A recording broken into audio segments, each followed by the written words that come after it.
அதனுடைய 21வது வசனம், அவர் காலங்களையும் சமயங்களையும் மாற்றுகிறவர். இந்த வார்த்தையை கேட்டுக்கொண்டிருக்கிற எனக்கு அன்பான தேவ பிள்ளைகளே, உங்க வாழ்க்கையில ஒரு சொல்லி முடியாத ஒரு மாற்றத்தை நீங்கள் பார்க்க போகிறீர்கள். எல்லாவற்றிற்கும் ஒரு காலம் உண்டு.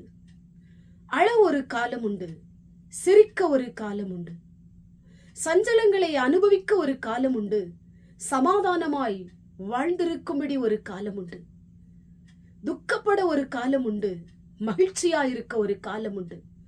நம்முடைய ஆண்டவர் காலங்களையும் சமயங்களையும் மாற்றுகிற தகப்பனாயிருக்கிறார்.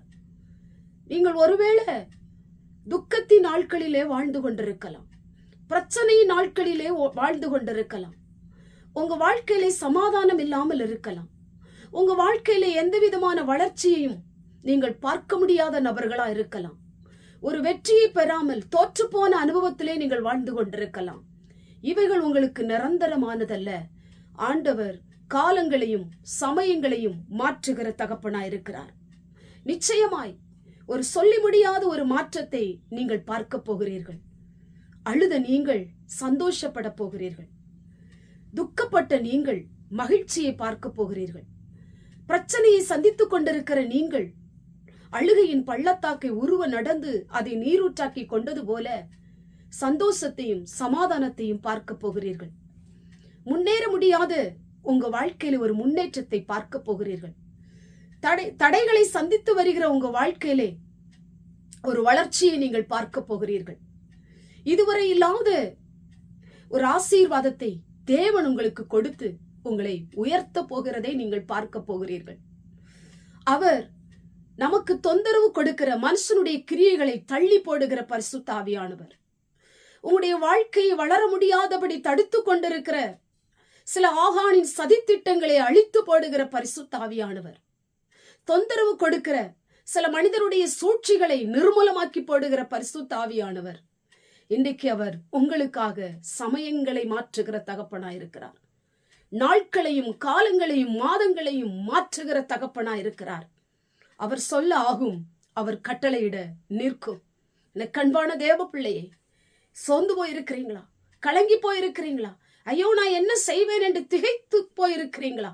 அங்கலாய்ப்போடு கூட இருக்கிறீங்களா? எனக்கு எந்த வழியுமே இல்லை, என் வாழ்க்கையில எந்த ஆசீர்வாதமே இல்லை, எல்லாம் தடையாகவே இருக்கிறது, முன்னேற்ற கல்லாகவே இன்னைக்கு அநேக மனிதர்கள் என்னை வளர விடாதபடி என்னை தடுக்கிற ஒரு கல்லாய் எனக்கு விரோதமாய் செயல்பட்டு கொண்டிருக்கிறார்கள். நான் முன்னேற வேண்டும் என்று நினைக்கிறேன், அடுத்த நிலைமைக்கு போக வேண்டும் என்று நினைக்கிறேன், ஆனால் என்னால செல்ல முடியல. ஏன் இந்த தடைகள்? இன்றைக்கு ஆண்டவர் உங்களுக்காக சமயங்களை மாற்றுகிற தகப்பன். நீங்கள் வளர்ந்து நிற்கும்படி, உயர்ந்து நிற்கும்படி, ஆசீர்வாதமா இந்த உலகத்திலே வாழ்ந்திருக்கும்படி உங்களுக்காக எல்லாவற்றையும் மாற்றுகிற தகப்பனாயிருக்கிறார். சொல்லி முடியாத ஒரு மாற்றத்தை நீங்கள் பார்க்க போகிறீங்க. உங்க வாழ்க்கையில, உங்க தொழில, உங்க வியாபாரத்துல, உங்க ஊழியத்துல, பிள்ளையுடைய வாழ்க்கையில, பிள்ளைகளுடைய படிப்பு காரியத்துல, எல்லாவற்றிலும் ஒரு மாற்றத்தை தேவன் கொடுப்பார். அவர் சமயங்களையும் நாட்களையும் மாற்றுகிற பரிசுத்த ஆவியானவர். எத்தனை நாள் சத்துரு போராடி கொண்டிருக்கலாம், எத்தனை நாள் மனுஷன் உங்களுக்கு உபத்திரவம் கொடுத்து கொண்டிருக்கலாம், எத்தனை நாட்கள் சத்துரு உங்களோடு கூட தொடர்ந்து உங்கள் நிலைமையை அழ வைத்து கொண்டிருக்கலாம். ஆண்டவர் ஒருவர் பார்த்து கொண்டிருக்கிறார். இன்றைக்கு அந்த ஆண்டவர் உங்களுக்கு அற்புதம் செய்வார். நாட்களையும் சமயங்களையும் மாற்றுவார். உங்களோடு கூட இருந்து பெரிய காரியங்களை செய்வார். கண்களை மூடி ஜெபம் பண்ணுவோம். எங்கள் பரிசுத்தமுள்ள நல்ல பிதாவே, கேட்டதான வசனத்தின் மூலமாய் நீர் நாட்களையும் சமயங்களையும் மாற்றுகிற தகப்பன். உம்முடைய பிள்ளைகள் அழுத கொண்டிருக்கிற உம்முடைய பிள்ளைகள், துக்கப்பட்டு கொண்டிருக்கிற பிள்ளைகள், பிரச்சனையை சந்தித்துக் கொண்டிருக்கிற பிள்ளைகள், பிரச்சனை நடுவே ஓடிக்கொண்டிருக்கிற பிள்ளைகள், ஆண்டவரை சந்தோஷப்படட்டும், ஆண்டவரை சமாதானமாய் வாழட்டும், மகிழ்ச்சியாயிருக்கட்டும். உடைய நாட்கள் ஆசீர்வாதமான நாட்களாயிருக்கட்டும்.